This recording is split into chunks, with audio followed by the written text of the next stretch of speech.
শুক্রবার হচ্ছে আমাদের মতো নিম্ন মধ্যবিত্ত গরিব মানুষের ঈদের দিন। আমরা তো নিম্ন মধ্যবিত্ত একদম। আমরা তো চাইলেই সবসময় ভালো খাবার খেতে পারি না। তো মাঝে, মাঝে কখনো, কখনো এরকম খাবার খাওয়া হয়। তো আজকে শুক্রবারের দিন, শুক্রবার গরিবের হজের দিন বলতে পারেন। তো এই দিন একটি গরুর মাংস আনা হয়েছে। তো চাইলেই তো আর গরুর মাংস সবসময় খেতে পারি না, তাই না? তো এই যে দেখেন গরুর মাংসগুলো অনেক বেশি টাটকা এবং ফ্রেশ ছিল। খুব সুন্দর লাগছিল মাংসগুলো, কাঁচা মাংসই দেখতে। এই টাটকা মাংস রান্না করলে যতটা স্বাদ লাগে, ফ্রিজে রেখে রান্না করলে কিন্তু ততটা স্বাদ লাগে না। আর এই টাটকা মাংসটা যতটা তাড়াতাড়ি সেদ্ধ হয়, ফ্রিজে রাখা মাংস কিন্তু অত তাড়াতাড়ি সেদ্ধ হয় না। তো যাই হোক মাংসগুলো আমি ঢেলে রেখেছি এবং অফ ক্যামেরায় মাংসগুলো ধুয়েও রেখেছি। তো এখন একটু বাটা মশলা দিয়ে এই মাংসগুলো আমি রান্না করব। দেখেন এখানে পাটায় আমি জিরা নিয়েছি, আর এই যে আদা এবং রসুন ছিলে রাখছিলাম, এগুলো এখন আমি বেটে নেব। এভাবে টাটকা মাংস আর টাটকা মশলা দিয়ে রানলে যা ফ্লেভার, যা স্বাদ লাগে কি আর বলবো। তো যাই হোক এখানে আমার মশলা বাটা শেষ, আর পেঁয়াজও কেটে রেখেছি। মাংসগুলো তো বললাম যে এই পাশে ধুয়ে রেখেছিলাম। তো আসলে আমার যেহেতু ক্যামেরাম্যান নেই এবং আমার ভিডিও করে দেওয়ারও কেউ নেই, আমি একা একা এক হাতে সবগুলো করি। তো আপনারা ভিডিওটা দেখেই হয়তো বুঝতে পারছেন। জানি না কতটা সুন্দরভাবে আপনাদের মাঝে উপস্থাপন করতে পারতেছি, তারপরেও চেষ্টা করতেছি।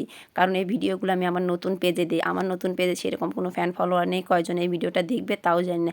তারপরও ফেসবুকের রুলস নিয়ম অনুযায়ী তো ভিডিও দিতেই হবে। এই জন্যই ভিডিওগুলো প্রতিদিন মেক করি এবং আপনাদের মাঝে সেই ভিডিওগুলো শেয়ার করি। অবশ্যই আমার ভিডিওগুলো দেখে লাইক কমেন্ট শেয়ার করে আমার পাশে থাকবেন, ভালোবাসা দিয়ে সাপোর্ট করবেন সবাই ইনশাল্লাহ। তো যাই হোক এই যে এখানে পেঁয়াজ কুচি, টাটকা টাটকা আদা রসুন বাটা, আর তেজপাতা, লবণ, হলুদ, মরিচ সব কিছুই একটু একটু করে দিয়ে নিচ্ছি। আসলে আমি গ্রামে থাকি, আর যারা আমার ভিডিওগুলো দেখে আমার অন্য আরেকটা আইডি আছে, ওইটাতে আমি এই ভিডিওগুলো দিতাম, কিন্তু আমার ওই ক্যাটাগরির সঙ্গে এই ভিডিওগুলো সিলেক্ট হতো না। তো তাই যাই হোক নতুন একটা পেজ ওপেন করেছি আমি, সবাই আমার এই পেজে ভালোবাসা দিয়ে একটু পাশে থাকবেন। তো এই যে এখানে কিছু কাঁচামরিচ বাটা আর সয়াবিন তেল দিয়ে দিলাম, দিয়ে হাতে মেখে আজকে এই গরুর মাংসটা রান্না করব।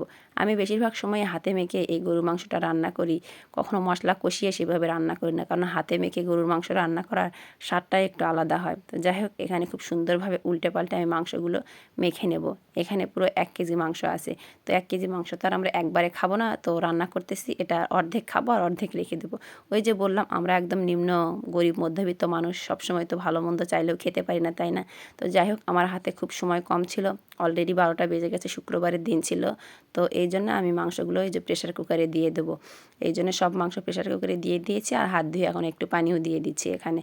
কারণ প্রেশার কুকারে এই মাংসটা সেদ্ধ খুব তাড়াতাড়ি হয়ে যাবে, মাত্র 4 থেকে 5টা সিটি দিলেই প্রেশার কুকারে মাংসগুলো সেদ্ধ হয়ে যাবে। এই যে প্রেশার কুকারের ঢাকনাটা আমি লাগিয়ে দিচ্ছি। আসলে এক হাতে ক্যামেরা ধরা, এক হাতে কাজ করা না, মানে ভিডিও করে এই কাজ করাগুলো খুব কষ্টকরই হয়ে যায়। তো যাই হোক অফ ক্যামেরায় আমি এখানে মাংসগুলো রান্নাও করে নিয়েছি, একদম সব কিছু রান্না হয়ে গেছে।